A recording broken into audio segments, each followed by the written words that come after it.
Hi, good morning, India. Yeah, good afternoon. Somewhere, good evening in California, and good night, sleepy time in East Coast. Welcome you all. This is a Medbix webcast. My name is Raman-Omnipresent-Medicine. Um, Today, I'm not Albert Einstein, but I'm pretty good. So, welcome you all. The show is that Medbix is a healthcare media channel, specialized channel is for the healthcare professionals, is not for general public. They can watch it, but is for the mostly for healthcare professionals. I'm a physician advocacy program. This is, we wanted to promote physicians and their ideas. This is a physician advocacy channel.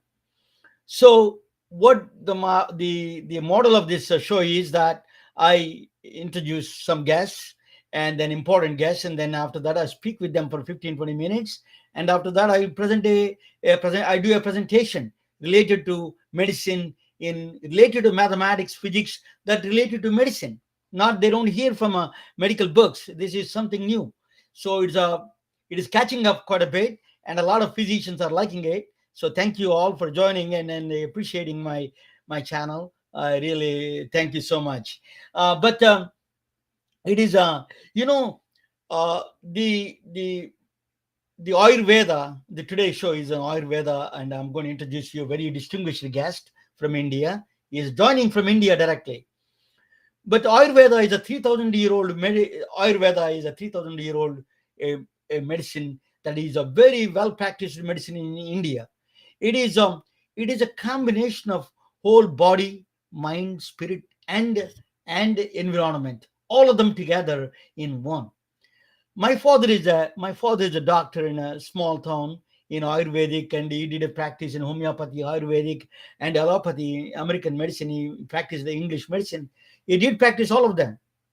So I think you use it when discreetly on all of them wherever there is required. So I think Ayurveda is picking up in the United States. We don't have I'm going to talk with our guest, but Ayurveda is a 3,000-year-old medicine. It is a combination of all. It is not just a people think it is a kind of herbal. It is a combination of mind, body, spirit, and environment, all of them together in the 3,000-year-old medicine. It may be longer than is a British BC. That's what Rajiv could say that. But in the Western standards, at least it's 3,000 years old. So without a further ado, I'm going to bring a Rajiv Vasudevan. Is actually a guest. He is from India. He's a founder of the Ayurveda Hospital in Bengaluru. Okay, and he has a distinguished career, I think, in the Ayurveda area. I have a little and least knowledge in the Ayurveda area, even though my father was practicing a little bit. So I'm going to ask him the basics of the Ayurveda, and why we need to be in the Western world, need to embrace this Ayurveda. All the physicians must incorporate some extent. I think in more you know about it, more you appreciate Ayurveda. So without a further ado, I'm going to bring Rajiv to the stage. Rajiv, welcome. Medbix Webcast, welcome. Thank you. Namaste to you and to all your guests. Thank you. So tell me, give me some background of yours. How did you end up where you started it? Were you born in Bangalore, or just give me some of your background, your educational and Like up to this many, point. like many Indians, Ramana, we are born in one part of India, we study in other parts, and we work in different parts. So that's what makes India truly a diverse, potpourri of cultures, which all blends together into a uniform whole. And so I was born in Gujarat. I studied in Bombay, Kerala, Calcutta. I have worked in Chennai, Bangalore, Bombay, and then Kerala, and then in Indian multinationals and US multinationals. So we tend to spread ourselves in that sense. So that's my background. I'm an engineer and an MBA from the Indian Institute of Management, Calcutta, and worked in several corporate roles before I joined the Kerala government for 2.5 years to promote investment into Kerala, and then set up AyurVAID. I just want to clarify the name of my organization is AyurVAID, VAID Hospitals. That's a trademark name, and that is for the initial introduction. And I mean, I can be very Yeah, happy to go into Ayurveda as we yeah, go along. yeah. You don't need to. So basically, this is an introductory program. Let me. I'm going to. It's a basically introductory program, Rajiv. It is. It is. So one of the things that when I started it, just let us talk about some of the chronic diseases, particularly in the Okay. rheumatoid arthritis. I found out that more I studied it, and I was surprised. Celebrate one of the medicines they use in the United States is the rheumatoid arthritis is the Celebrex, this anti-inflammatory, and it is a drug for arthritis. But I saw that Indian drug when they did a 2013. This is a national NIH, National Institute of Health from the United States, did a sponsored study. In the study, it found out that in the there is a drug that from India that basically Ayurvedic drug, glucosamine, I think glucosamine contains glucosamine that is equally effective with the rheumatoid arthritis, particularly. So, can you give us shed Okay. some light on that area a little So bit? quickly, let me do one thing, Ramana. I think I Okay. just want to flesh out some of the points you said earlier.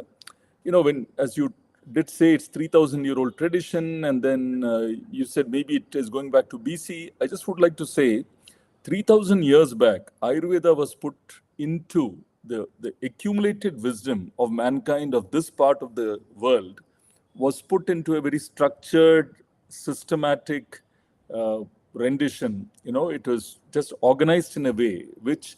So when we say Ayurveda is 3,000 years old, Shushruta Samhita is 600 BC. If you want to go back, so it's about 2,700 years.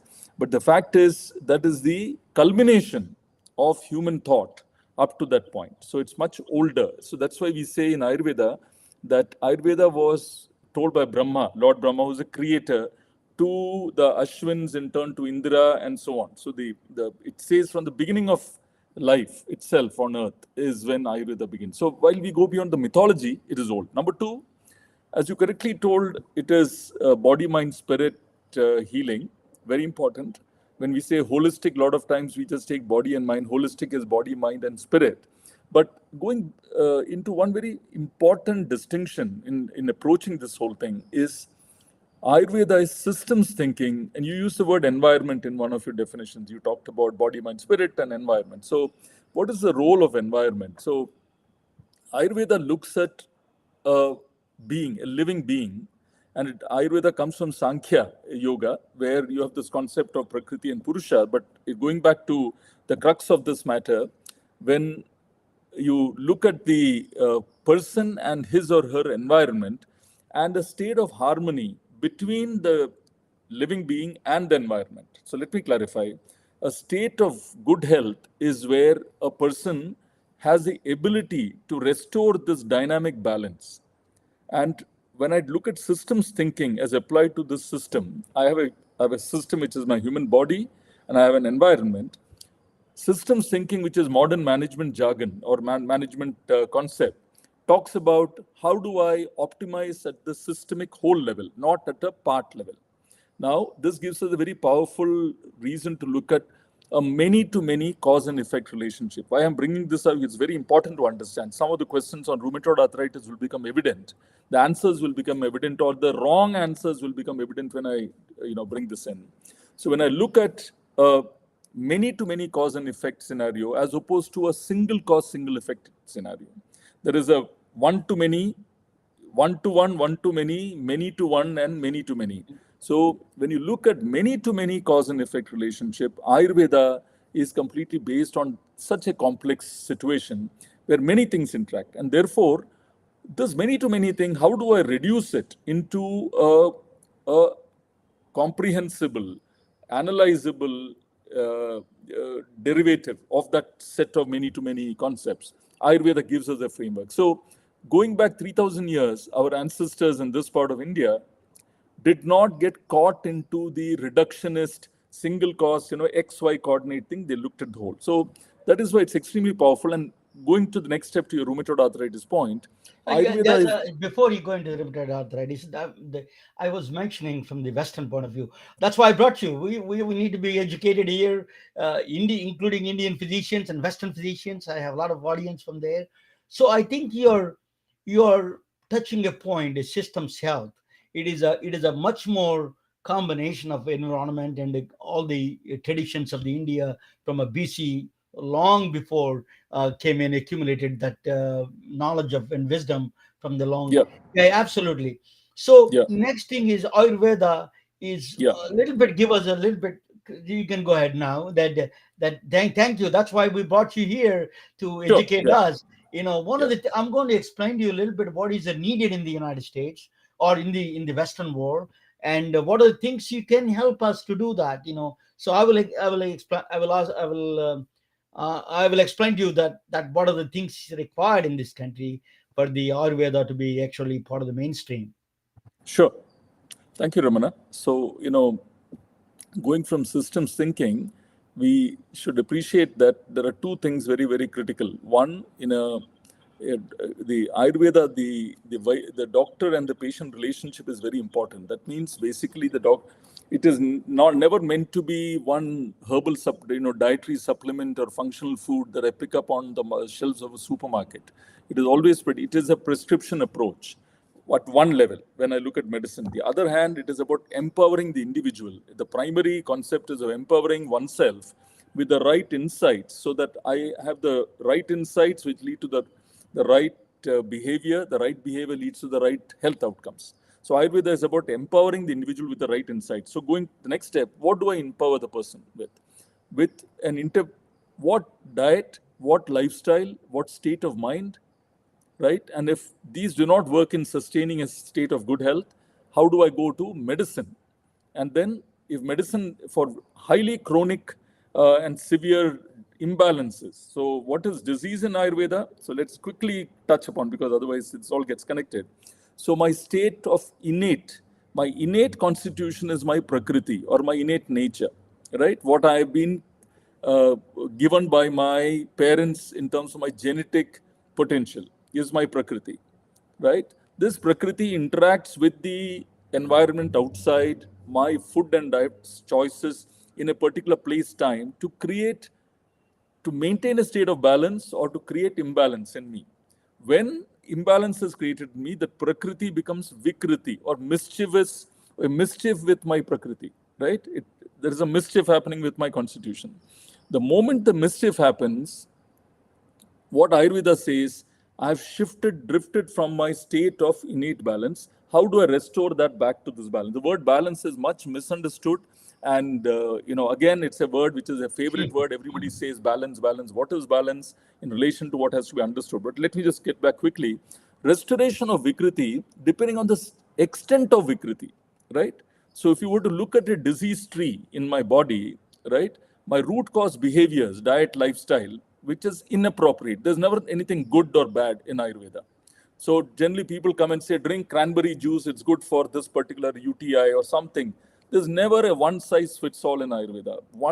Everything is good for somebody at some place at some time and bad for somebody else at some place at some time. So you don't have a universal thing. So what Ayurveda says is quickly, the diet, lifestyle, medicine, therapy, and counseling, the mental piece, these, depending on the extent of deviation, you are able to intervene with one or more. But diet and lifestyle is always the foundation, then medicine and therapy. Now, when I look at the rheumatoid arthritis trial that you referred to, unfortunately, what has happened in these trials, although this is with the NIH, this is like to fit a square peg into a round hole. Because, or as somebody would say, I have a passage of French poetry and you're interpreting it with the rules of English grammar. Whatever you interpret, you will see nonsense only. Correct. Okay? So, what that NIH study did actually was to show Ayurveda is comparable to what modern medicine does. In fact, Ayurveda is distinctly superior to modern medicine in the treatment of rheumatoid arthritis. The error comes in the latest study, which was done about 5 years back. They tried to bring in a placebo. So I give one medicine from Ayurveda and I give a placebo, same looking pill, and try to do it. It is absolutely nonsensical to take these type of scientific, I would call it pseudo-scientific in that way, because I'm force-fitting something. Ayurveda is always a whole person systemic approach, diet, lifestyle, medicine. It's a black box intervention. And if you look in a clinical level, we have treated over 3,000 patients, 300,000 patients till date, and in our 8 hospitals. And if you see lupus, so you take rheumatoid arthritis, it's a good point to illustrate how Ayurveda approaches.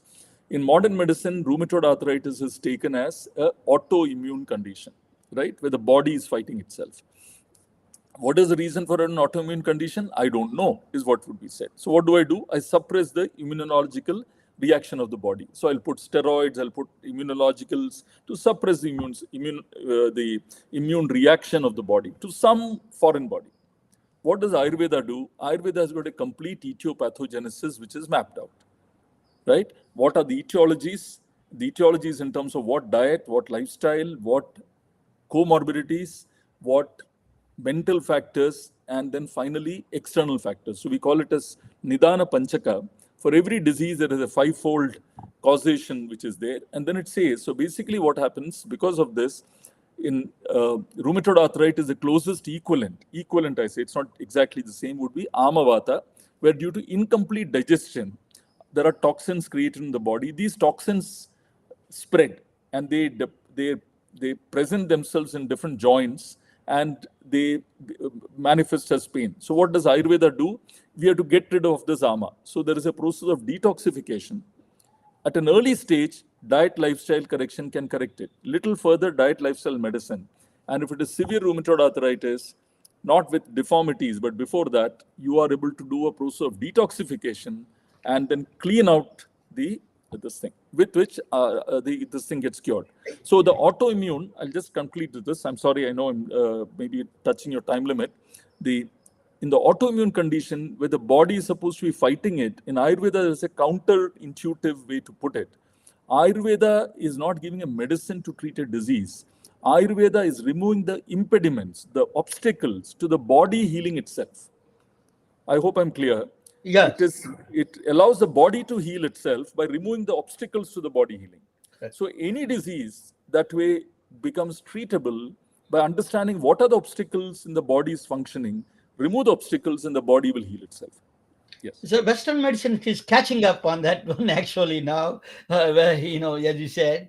I think, there is a lot of ringing endorsement, even though some critics are there, but there are several endorsements came from John Hopkins, for example, and the National Center for Complementary and Integrative Medicine.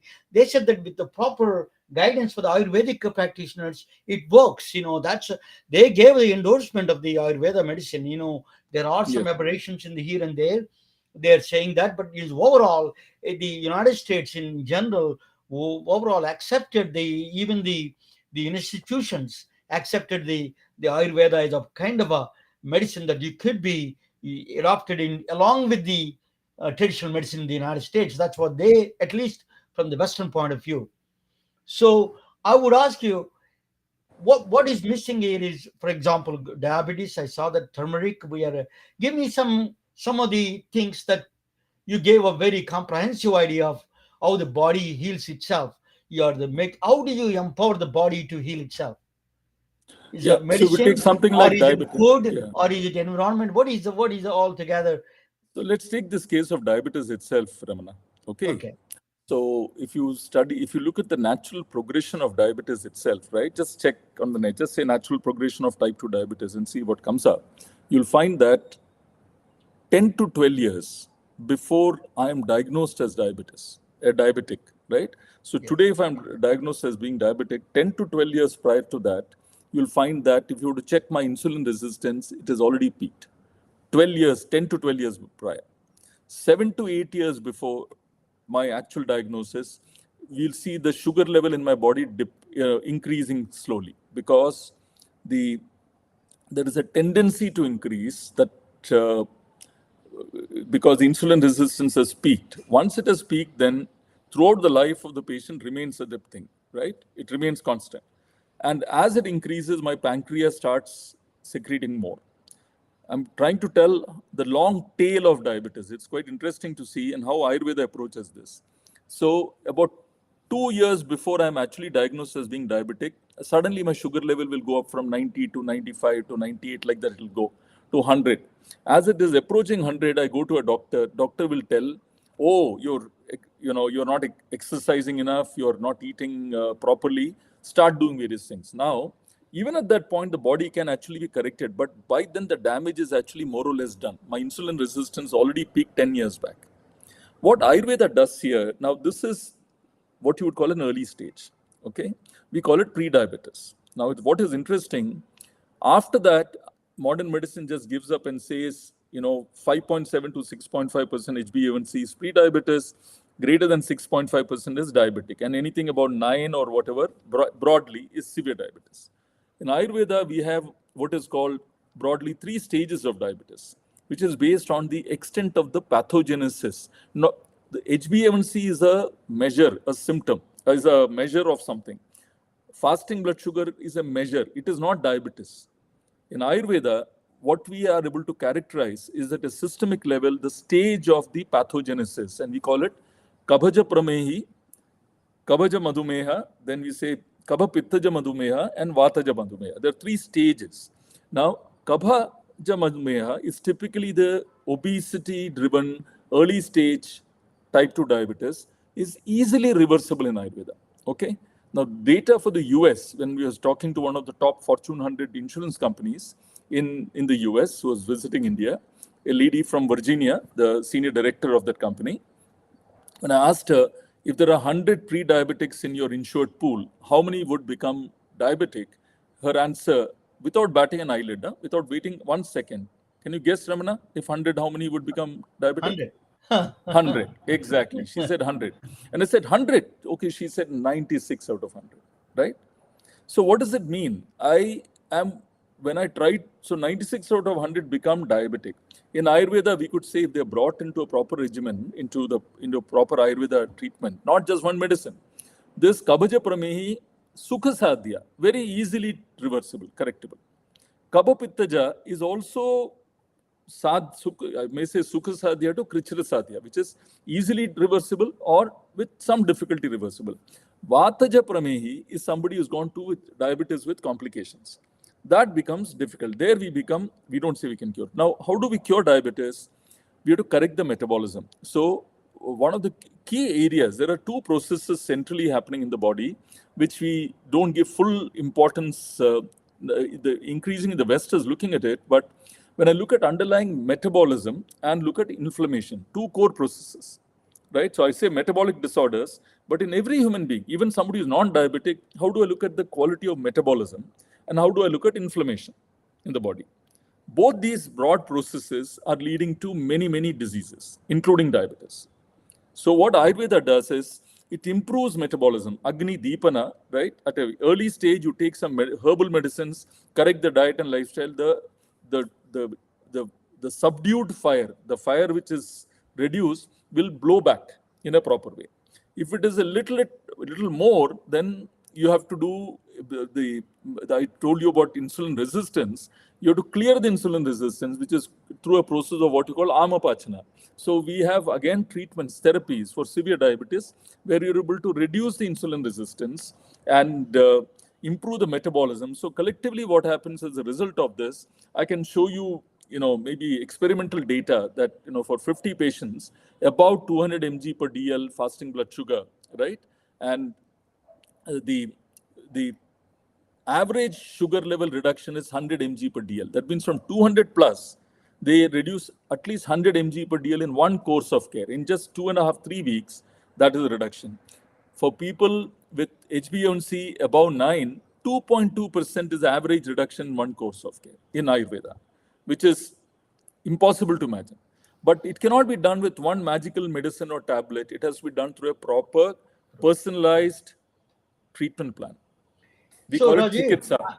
Yeah. Rajiv, thank you. That's a wonderful education for us, all of us. I think what I'm going to ask you when I get back after presenting my presentation. I'll get back to you. One of the things is the United States is struggling is that these 2 core standards. They don't know what are the standards to, since standards are to to implement in order to start the Ayurveda as a medicine in this country. They're struggling with the standards part of it.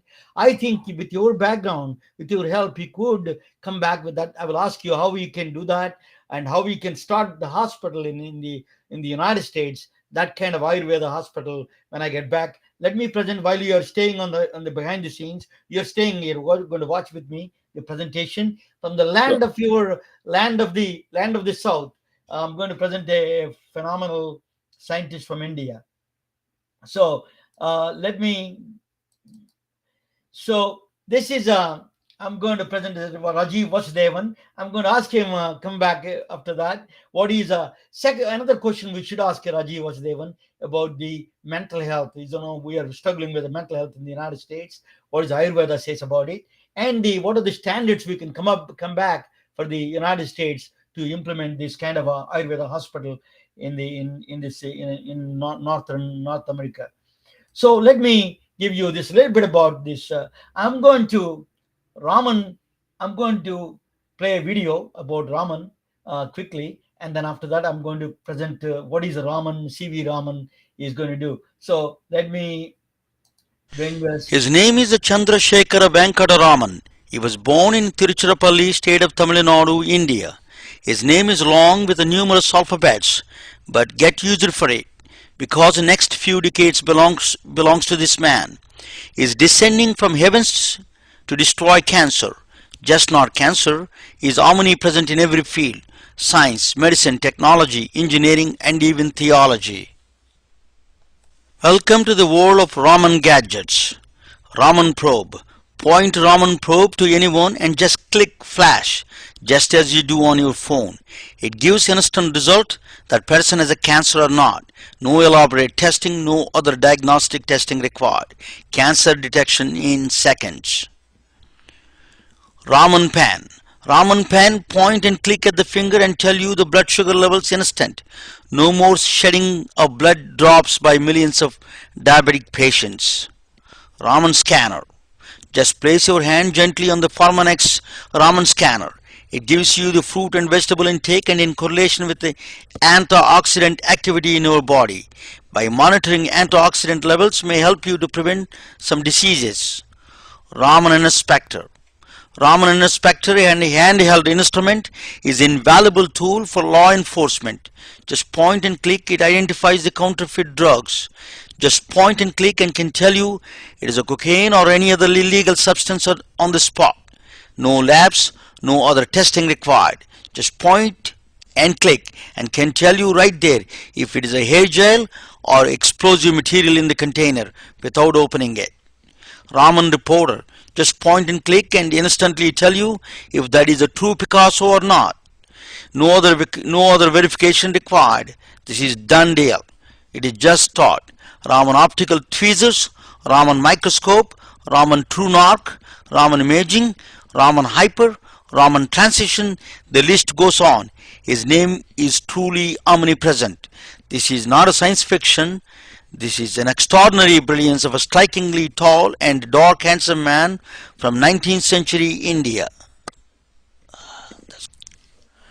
Hello, my name is Raman-Omnipresent-Medicine and I have a passion for physics, specialized in allied healthcare and above all concern for all well-being of humanity. Sir Chandrasekhara Venkata Raman, usually referred as C.V. Raman, was born in 1888 near Chennai, India, and died in 1970. He discovered groundbreaking quantum phenomena in the field of optics while he was working as a professor of physics at University of Calcutta, India. He was knighted in 1929 by Queen of England and awarded Nobel Prize in 1930, first non-Caucasian ever to win in the field of science. His discovery is called Raman effect or Raman spectroscopy or Raman scattering, which are named after him. We only see objects, including people, when light falls on them and reflect back to our eye. But once in a while, the reflected light also gives stunning details about the molecular and atomic structure of the reflected matter, like a rotational and vibrational energies of the molecules or atoms. This unique reflection was discovered by C.V. Raman, and it is referred as a Raman scattering, along with few other names. With humans, Raman scattering gives exquisite details about the cell structure and its function like no other modality we ever seen before. Raman effect is the only way you can identify rotten apple from real ones without touching, smelling or cutting. This non-destructive method is unique to Raman discovery, so thus makes an invaluable tool in the field of medical diagnostics without exposure to any radiation. A perfect tool for law enforcement without opening containers to check for explosives. A perfect method to check the authenticity of the age-old art without using any chemicals. Raman scattering analyzes vibrational and rotational spectra of the target material by using a non-destructive method. Cancer. At present, one of the most advanced methods of detecting cancer is through positron emission tomography, referred as a PET scan. This highly expensive and complicated equipment occupies 10,000 square foot office building or placed on 18-wheelers. The average cost for this procedure is around $4,000. Imagine exam that combines into a single scan the diagnostic imaging power of 10 PET studies, each measuring an essential dimension of cancer's aggressiveness, metastatic potential, and susceptibility to the radio and chemotherapy at the cost less than $25. Raman spectrometer, handheld Raman spectrometer can deliver that punch with a style. By attaching gold nanoparticles to the cancer cells, Raman spectrometer hunts every one of the cancer cells, identifies them, and kills them with a nano-heated guided missiles. Well-respected magazine Diagnostic Imaging describes Raman spectroscopy, a quantum physics technique puts all preceding medical imaging modalities to shame. Raman, the cancer avenger, descended from heavens to rescue mankind from this fatal disease. Raman puts cancer detection is at our fingertips, figuratively and literally. C.V. Raman may be Hindu, but his discovery recanted the rituals in the church that happened centuries ago during early Christianity with stunning details. Santorio delle Peregrina, 13th century historical church sitting near a beautiful Cantabrian mountains in Spain. The church completely lost its original Romanesque mudajjar or brick architecture through centuries of rituals and tourism. It is impossible to recreate the original architecture with all its colors and beauty since there was no historical data available. Raman spectroscopy came as a surprise savior for the church. Raman spectroscopy took layer by layer the centuries of environmental destruction, the dust left by oil lamps in 13th century rituals, natural decay of the bricks. Raman spectroscopy brought back the original image of the architecture with the stunning details. In recent years, 13th century Pilgrim Church was remodeled to its original architecture with all its beauty and grandeur. Thanks to Sir Chandrasekhara Venkata Raman, a true scientist and a true patriot of India. In the field of medicine, Raman spectroscopy coming with a true revolution. You can literally test for cancer with the handheld instruments at primary care offices or even at a boutique drugstores in coming years. By catching the disease such an early stage dramatically reduces the cost of this fatal disease. A man from heaven gave a remarkable gift to humans. I am proud to share part of his name. Thank you for listening.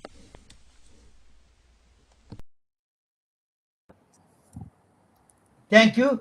My name is Ramana, but I'm far from his discovery. I'm not as smart as him. Let me just so let me just I'm going to give you a very quick tour of the Raman spectroscopy.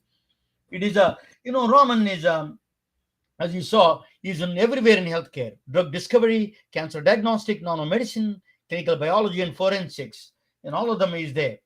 For example, I give you This is a. Just want to explain to you what the Raman effect is. Raman scattering is, you see in the morning time or evening time, that you see the sunset and sunrise. You see the red color on the evening. You see the blue skies. They see that is a Rayleigh scattering. That's called 100% scatters from the sun, because we have a Earth's atmosphere scatters all the 100% of the light from coming from there. That's what you see. When it interacts with the atmosphere, like the wavelength of the sun's light with the atmosphere, then you get the different colors. So one day he was traveling in a, so that is a Rayleigh scattering. What is the difference between the, so one time there was a, used to be belief, there was a belief, Rayleigh scattering is a Lord Rayleigh from England actually. Rayleigh scattering was a reflection of a lot of times the people thought until then, until the Raman discovery, they thought, then when you're traveling, and then he was traveling from India to England, when he saw the ocean is a blue, so they used to think that it's a reflection of the sky. He didn't convince about that part. He said that there must be beyond that. It's not exactly a reflection of the sky. It is because the sky is a blue, because of the atmosphere. That's the wavelength of the white light reflects exactly the wavelength of the particles there. That's the blue wavelength. It is what you see, that you see blue sky. But Raman spectroscopy, he found out that is no, that is not the one reason the ocean is a blue. It's because there is a interaction happens after the light falls with the water. It's not just reflecting 100%. It is once in a while it interacts with the molecules of the water molecules, with hot oxygen and hydrogen atoms. It interacts with it. 1 in 1 million photons it emits after the interaction. That is called Raman scattering. What he found out is that in the discovery, that when it interacts, it either gains energy or loses energy. So that's a different names. I don't need to go into more of a science of that. But Raman discovered, with the limited resources in University of Calcutta, India, he discovered this one immediately. John Hopkins doctor, Robert Wood is a physicist in John Hopkins, immediately tested that one. They wanted immediately endorsed it, Raman spectroscopy. Yes, that invention is correct and validated. Then they gave him a Nobel Prize. They awarded a Nobel Prize in 1930. He won the Nobel Prize, and then he was knighted as a Sir, Sir C.V. Raman. Sir in India, the names are a little bit confusing. The first name all short because long names we have. Chandrasekhar Venkataraman his name. So he won the Nobel Prize in 1930. So the Raman effect was for a while is dead. I tell you why. Because 1 in 1 million photons is a very weak radiation, very weak number. You cannot detect it that easy. Hard to detect. So they kept quiet. It was went dead for years and years. Even though he won the Nobel Prize, they didn't see the actual practical applications for the Raman effect. So on the advent of the lasers, that came in avalanche of new things. In Bell Labs, they discovered it 1960. They discovered they invented the actual lasers, light amplification by stimulating emission radiation. That's what they call. Okay. That is the after the lasers. So you can get the concentrated Raman effect. That means you can catch more photons from the Raman effect.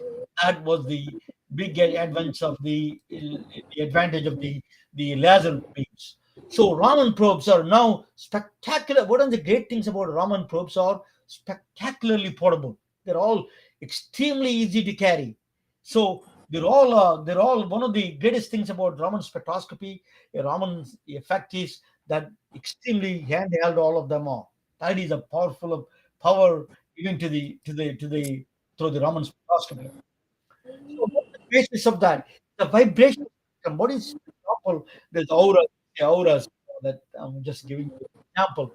What it does is when you put the lights, the lasers on your body, or you put the lasers through things on the cells, you expose the cells. What it does is it interacts with the cells inside, and then it gives you the vibrational spectrum of. So you will know the exact cell structure, because the cell's vibration is gives you the state of the health of the cell at the cellular level. You will know exactly. That's what the Raman shift is called on the right side.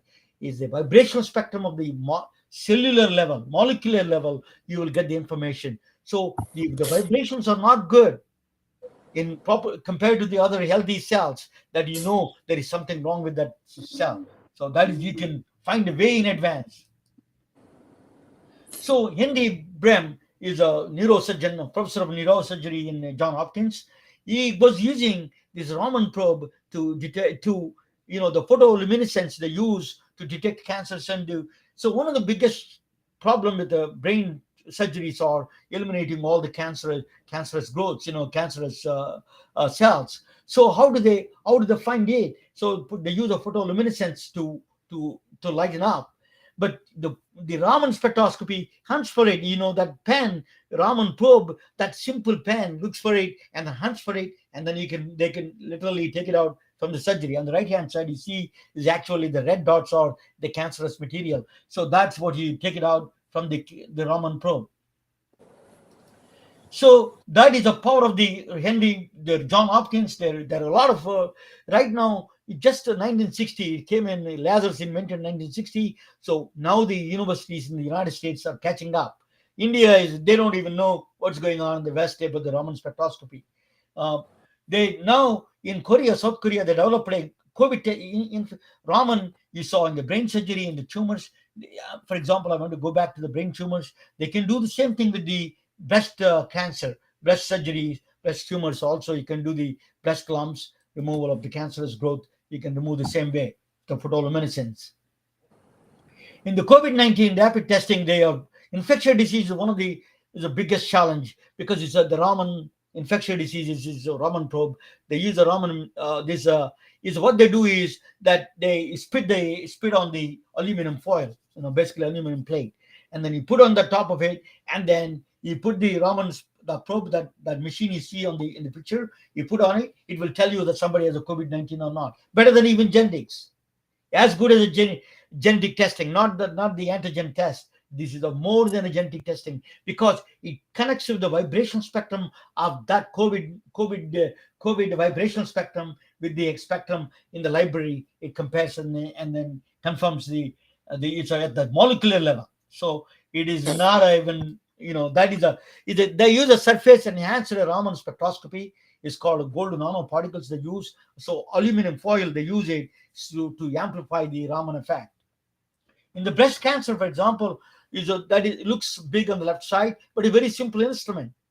What they do is a biochemical changes it recognizes way in advance.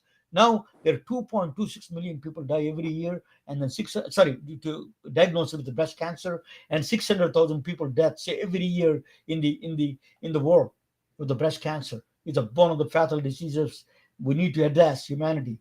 One of the things is detection. The problem is even the MRI or mammograms and all those things, the detection already formed, the lumps are already formed. The growth is already in advanced stage. So biochemical changes, what the Raman spectroscopy does is it catches the biochemical changes, the vibrational spectrum. There is some anomaly in the vibrational spectrum. It gives you a signature mark, a hallmark of the cancers. So way in advance, you can find out way in advance. Even the genetic testing, it will tell you whether you have genes or not, but if it doesn't confirm that you can form the breast cancer or not, because epigenetics play a role there. So in that sense, Raman spectroscopy, it can give you way advance in a biochemical changes, a signature signal it gives you in advance. The next one is the Raman counterfeit drugs. India, we have a lot of problems. Rajiv, we can ask Rajiv about that. That is, we have a lot of problem with the probes are that India has a lot of metformin. The diabetic drugs are counterfeit drugs. So you can shoot it, and then as I was telling you in the video, you can easily find out through. These are all under the development right now. It's a very new, all the Raman spectroscopy. Now they use the Raman in the alien life. I saw Raman you saw in the breast cancer, you saw in the infectious diseases. Now Raman is in the alien life. It is installed a Raman spectroscopy. It is called a scanning habitable environment with a Raman luminescence. NASA people, the scientists don't know how to give their good names on it, so they gave one long name. It's called Sherlock. Actually, is named Sherlock. They mounted on the Perseverance rover on the Mars. It's really on the Mars right now, looking for the life, alien life. They want to see that if 4 billion years ago, when there was a water on the Mars, is there any life existed in the Mars? Is there any that the amino acids are there, or any carbon life that there, because they can see the reminiscence of that through the vibrational spectrum and the rotational spectrum. So it is there. Second one is the theology I was talking about. One of the things is, that they restored not only one church. Architects, a lot of architecture people know about it. They restored a lot of churches through Raman spectroscopy. But in fact, there is another one they did. It is a gospel of Jesus' wife. There was a document they found, a papyri, I think they call paper. They call English for Latin word. It is they found a thing. I don't know. I'm not a Christian, but as I heard from other people, it is they found this document. There's a document that's saying that, talking about Jesus' wife. They wanted to verify the document is a 2,000 years old or not. So Raman spectroscopy actually whether Jesus is married or not, we don't know. But the document talks about Jesus' wife is actually confirmed. This Raman spectroscopy confirmed that it is a 2,000 years old. So Raman is everywhere. It is the next few centuries. This remarkable man from India is right now. India, they don't understand even what's going on in the West about the Raman spectroscopy. It is the forefront of everything. I think it is a really savior for the world. Thanks to a remarkable man from India. His father went to same school as his father was teaching in my school, Andhra University, and then he went to Voltaire from there, Vajag, and then his father was a physics professor. I did a master's in physics there. So actually I have some connection there, but long before. Then he moved on to the Calcutta. His father was a professor in my school. Thanks. Thanks for attending. Let me bring Rajiv and ask him a question about the presentation, and then ask about the great things from southern India, that all those Ayurveda, that from the land of the great scientists and the Vedic knowledge, that we can ask him. Let me bring him back. Welcome, Rajiv. Did you enjoy the presentation? Yes, Ramana. I think first of all, my compliments to you for showcasing Dr. C.V. Raman's life and work, and putting it in a very, very crisp and relevant fashion. So my compliments to you. I think it's definitely a service to many such scientists whom I'm sure you're showcasing for the common man. Thank you. Thank you. So, one of the things is that I saw that a lot of times one of the common complaint in the United States is, we want to go to Ayurveda, but we don't know how to check all these credentials and the certifications of all these people. How do what kind of process you think that we should do, and how you can help? Actually, can you help to standardize this process? Because you're a founder of Ayurveda hospitals in India. So is there anything that there's some standards you can come up with? Yeah. So first of all, just to place things in perspective, there is a very well-developed regulatory system in India. Let me begin with India before we talk about the US. We have a National Council for Indian Systems of Medicine, which regulates, like the Medical Council of India. We have something like MCI. You have something similar for Ayurveda. There are some 700 Ayurveda colleges producing close to 35,000 people a year, doctors. Okay. And they come out after a 5.5-year rigorous program, 4.5 years of theoretical education with 1 year of internship. Of course, the first 4.5 years is a mix of practical and theory, but 1 year of internship, exactly equivalent to what happens in modern medicine. They come through a rigorous entrance exam, the same entrance exam that you write for modern medicine, you write the exam, and depending on your rank, you'll opt in. As things stand, after modern medicine, Ayurveda is a close second, and in many states, students who are getting into modern medicine also opt for Ayurveda. So there is a regulated intake into the system. Number two, there is a drugs controller for Ayurveda medicines. There are, in every state, there are drug controllers, right? So it's a well-developed system for pharmacology in terms of there is a pharmacopoeia of Ayurveda pharmacopoeia of India, API we call it. And then there are reference texts which are there, standards for medicines, all of that is there. This is at one level, okay? Now you look at the US today, by the nature of what is there in complementary medicine in the US, Ayurveda per se, there is no formal permission to practice Ayurveda in the manner in which you would practice it in India. But there are doctors of natural medicine or ND, there are certain other ways in which one can get an alternate qualification with which you practice. Now, if you were to start something in the US without having an MD of modern medicine, right, to approve what is being done, I would be doing something illegal. In some states, I believe there is some degree of permission, but it's a highly regulated, restricted way to do practice Ayurveda. Now, to bring standards into the US, the biggest challenge is in Ayurveda, most of the medicines we use are polyherbal, made from polyherbal extracts. It is not a single chemical entity. So if you look at most of modern medicine, it's a single chemical molecule. And therefore, standardization becomes extremely complex, if not impossible. Yeah. So you can only define a range. Yeah. Let me talk about regulations a little bit. I think, you can go private setting that you could do MDs, you can certify MDs in the say that you go through this kind of a process that you can certify that the MDs can do that, and the NDs and MDs can do additional certification. You can you do that. Actually, is no problem at all if you're doing the private courses on that one, and then see these are the standards, and then your core standards. So you always can start a core standard lab. These are the core lab. We have a lot of experience. You may not be getting you're not going through the governmental standards, but you're doing the core standards that you're saying that private industry can see that these are with our experience we're starting. That's so it's not all you have to start with the government itself. I'm not saying that you need to practice. You cannot do the practicing, the seeing patients without the proper licensing credentials, but you can give existing people, the NDs and MDs, you can give some kind of a core standards. You can provide that, but besides that, no. So I agree with you. So if you look at Switzerland, that's what they do. They have a certification program for existing modern medicine MDs to come and learn Ayurveda and then be able to practice in Switzerland.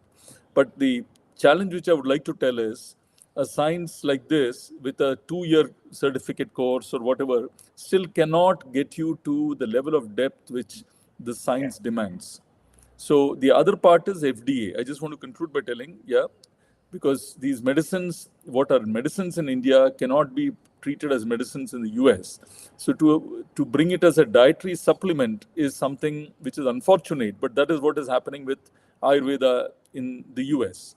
Let me talk about dietary supplements a little bit. A warning for all of people. There's a lot of people are selling dietary supplements. They have a lot of high levels of, without any proper supervision, they have high levels of mercury and lead is there. That's what they're complaining. So I think, people who claim to be, they have Ayurveda medicines, they're not properly monitored in that sense, I just want to qualify that because the point of high levels of mercury and lead, etc., it is not in the herbal medicines which are sold. Secondly, medicines which are exported from India, Ayurveda medicines or food products, are subjected to a higher quality standard. So they comply with higher lab testing, and therefore most of the medicines which are going are already tested for lead content, etc., and they would comply, is my understanding, right? I think it's 5 ppm or something, 5 parts per million, or less than that is, I think, the permitted standard. It would comply with that. But no, I'm not talking about India, Rajiv. What I'm talking about here is there is a lot of people, third-party people in this country that started selling Ayurveda products. Some of them are not well monitored. That is there. There also there is this thing to be understood. There is a Rasaushadhi tradition and there is a Kashtaushadhi tradition, which means in Ayurveda, you have medicines which are made from physical chemistry. Let's call it as metallic compounds. And so there is a Rasaushadhi tradition, classical way to make medicine, which is made with mercury and sulfur, and those things are coming into the preparation. So that would, of course, go against the law of the land very often. And that is why there is a difficulty. But the perception is people assume Ayurveda medicine is one category, undifferentiated. Yeah. There are two types, and the herbal medicines don't have that problem. Correct. Other than Yeah. adulterants. Yeah. Very good. Well, you're truly educational for all of us. I wanted to ask you. So we are what is we are the whole world, United States in particular, going through a mental health crisis. So in the world, the overall world after this pandemic, we are coming out of the pandemic. It is really going on so much. What does Ayurveda says about mental health?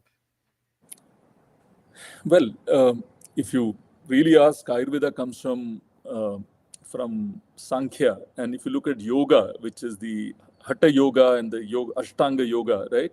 They also come from Sankhya, the yoga tradition, right? The Patanjali Yoga Sutras, etc. So why I'm bringing this up, both have a common basis in terms of the structure of life itself. So how life originates and so on. So therefore, the basic concepts of Chitta, Mano, Buddhi, Ahankar, if you were to tell, the Trigunas, of course in yoga, in the Yoga Sutras, Chitta includes Mano, Buddhi. In Vedanta, which is in contrast to yoga, there's Chitta, Mano, Buddhi, Ahankar. So that is the small distinction. Having said that, the Trigunas, the gunas is where the mental characteristics really come to play. So in Ayurveda, we define, like you have the Tridoshas of Kabha, Pitta and Vata, right? Vata, Pitta, Kabha. The Manasika doshas. What does that mean? Can you translate in English, please? The Vata, Pitta, Kabha. I'll quickly tell that. Yeah, in fact, that's an interesting thing from a physicist standpoint. I will just quickly tell. And equivalent, you have the Manasika doshas, which is the Trigunas, which is the mental characteristics are Trigunas, which are very important to know. So quickly, if you go back to the Sharirika, the physical doshas, or the physical characteristics which are there, you would say that the three doshas define, and the Trigunas define it's like the genetic, the genotype of a person is defined in that. And how you are able to, in those days, there is no way to figure out what are the genes of a person. They had no understanding. But at that time, they said, I can discern different profiles. So broadly, 7 profiles. So what, quickly to tell the Vata, Pitta, Kabha, before I explain what that is, let's understand conceptually, Kabha is structure in the body. If I were to look at a systemic approach, anything which is structure in the body is Kabha, right? Vata is functional aspect of the body. The structural aspect Kabha, the functional aspect is Vata, right? So you could say neurological functioning. But when I move my finger, it's because a nerve signal travels from my brain, indicating me to move this finger, it moves. So that's Vata functioning. The heartbeat, everything. So there are 5 Vayus, the Pancha Vayus, and those Vayus control the functioning of the body. Pitta, in that sense, Vata, Pitta, Kabha. Pitta stands for the transformational element. So you have structure, function, and there is continuous transformation in the body. The structure is getting confirmed in, mass is into energy, energy into mass. That conversion is Pitta. So structure, function, transformation. Another way to look at it in a very simple way, if you look at the human body as a metabolic system, then Kabha is enthalpy and Vata is entropy. And Pitta is the thermodynamic, the energy transformational processes happening in this thermodynamic system, right? Now let's go back to what this Vata, Pitta, Kabha are, right? If I look at a human being, you can characterize through physical characteristics and mental characteristics. So for example, Vata is characterized by movement, change. Okay. Now, how do I quickly, bring this together? I'll do that in exactly 30 seconds or 20 seconds. So when I look at Vata, it is movement and change, transformation. Kabha is inertia, the opposition to change. So Vata is movement or change. Kabha is inertia, the resistance to, moving into motion or changing from a state of rest to motion, or from motion to rest, inertia, right? And Pitta, so if you take these two archetypes, Pitta is something in between in terms of neither this nor that, a balanced state. So from a mental characteristic angle, a Vata person is like a sinusoidal curve with a high frequency, short wavelength. So somebody who's typically Vata in nature, his movements, his be fast moving, fast talking, his emotions will change quickly. Shigra raga, shigra viraga. He'll be one moment happy, next moment unhappy. One moment crying, the next moment smiling. This type of quick sinusoidal changes in body and mind is Vata. A Kabha person, on the other hand, if he's happy, will remain happy for a long time. If he's angry, he'll remain angry. So I keep telling, a Kabha person, if you try to provoke him, he will not get angry. Once he gets angry, he will take a machine gun and shoot many people. This is the other extreme. So inertia. I told about, so there are broadly 7 prakritis, combinations of Vata, Pitta, Kabha. So if you take this, you have typically somebody who's predominantly Vata, predominantly Pitta, predominantly Kabha, 3. There is 3 count. Then combinations of 2, Vata. So if you take, it's actually 3 NC2 plus 3 NC. If you take combinations of this, so 7 combinations are broadly there. All of us can be put into that. The mental part of Ayurveda goes beyond what I told so far in terms of the sinusoidal curve, etc., to look at the manasika doshas, which are sattva, raja, tamas. Now, why this becomes important is every material, right? You look at materia medica, you just go and look at any dravya material, has got a certain guna, okay? It's got a certain nature. I have a certain nature. When I eat food, right, it adds to my nature or reduces my nature. It works opposite. So what is the right food for me? It maintains the equilibrium of my doshas. When I eat food, when the environment interacts with me, anything that I interact with the environment has an impact on my doshas. When my doshas go up and down, that's why when my prakriti becomes vikriti. So similarly, at a mental level, a rajasic person, Go ahead. I Go think ahead. we are probably going. Close it. Finish your thoughts. A rajasic person is somebody whose actions are driven by passion. A tamasic person whose actions are driven by ignorance. A sattvic person whose actions are driven by awareness. So question is, how do you change among themselves? What practice you need to become a sattvic person or good person? Or you've gone with a desired goal. So depending on the situation, you need to be rajasic in some situation, So everybody is a mix of all of these, one or more predominant. But if you were to really say, to get the sattva on, first of all, the tamas has to be cleared out. To clear tamas, which is inertia, you need action. So the first step is to go into a little bit more of rajasic activity. If you have tamas in you, to clear the tamas. And as the tamas gets cleared, your sattva will automatically start coming in. Because the darkness goes, sattva comes. I'm not done yet. As the sattva increases, the rajas keeps on doing, the concept of karma yoga comes, where through the proper performance of karma or action, the sattva component becomes bigger and bigger, and till it becomes nish-kama karma, where the rajas goes down and the sattva comes up. I've given you a technical answer. Practically, can go in for a longer answer. No. Thank you, Vasudevan. It's a truly honor. We learned so much. Ayurveda has so much to offer, I think, to this world. I think the world recognizes that. In fact, so it is as you said, that is structural functional transformation medicine. That is, we are now learning the 3 areas of that one. Thank you so much. It's truly an honor to talk with you, Rajiv. And we need a special class for you from the Ayurveda side of it. Thank you so much. Thank you for joining with us. Thank you very much. Thank you, Ramana and Daily Way for Medicine. Thank you. Thank you. Namaste to all. We are retelling their stories through our patented designs that can be worn on scrubs, t-shirts, printed on conference bags, and endless other promotional materials.